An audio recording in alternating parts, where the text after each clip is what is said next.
If you saw my video about adult cine film at Super 8 Rescue, you'll no doubt recognise this empty orange reel. And I'd like to point out before we go any further that I really don't have any problems at all with adult entertainment as long as it's legal and consenting. I found this reel among a pile of reels sent to me for scanning some time ago, and I put it on the scanner and within a few seconds realised it was proper adult entertainment. It's 200 feet of standard 8 and it looked homemade on my initial look at it. I didn't leave it on the scanner long enough to find out any more. I watched it for maybe 8 seconds and then it went in the cupboard for 3 years and didn't get scanned. As I begin to sort out all these reels that I have, I wanted to go back and have a look and see exactly what was on this reel. Back in the day, it was not uncommon to be able to purchase ready-made adult entertainment on 8mm film, apparently. So, it's back on the scanner this morning. I don't particularly want to watch it all. I'm certainly not going to scan all 200 feet of it. That's about 15 minutes worth. And my first guess from what I saw on it when it first went on the scanner that it was probably homemade. Much of the other film in that set of scanning was home developed. So that was my clue to this one, thinking those first few frames I saw looked very shadowy and out of focus and not very well exposed, and I figured someone had made some adult home movie and developed it themselves, because back in the day, who in their right mind would shoot a roll of adult entertainment and send it off to Kodak for processing? You'd probably never see it again, and there'd probably be a knock at your door, so who knows.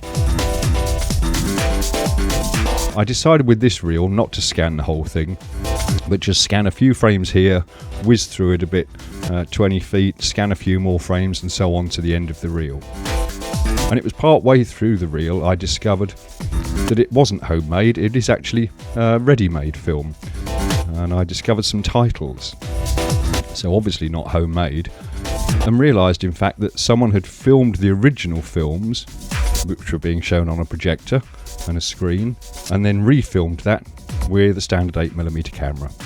And that would explain why the framing and the quality is so awful, unlike today where you can see the most outrageous things in 4K.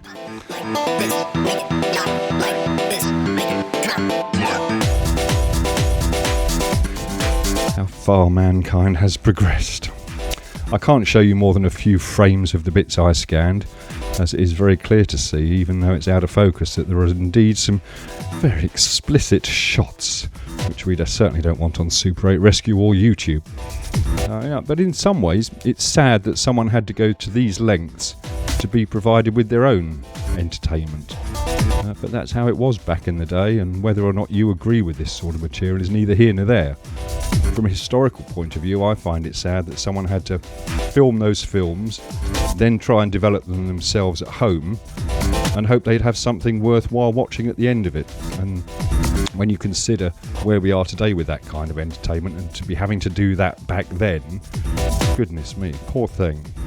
And I know it was developed at home because there are the developing artifacts throughout the reel where the developer hasn't taken to the reel properly. It's obvious there's only one thing to do with this reel now, and that's to take the scissors to it and bin it. So there we are, the adult content at Super 8 Rescue.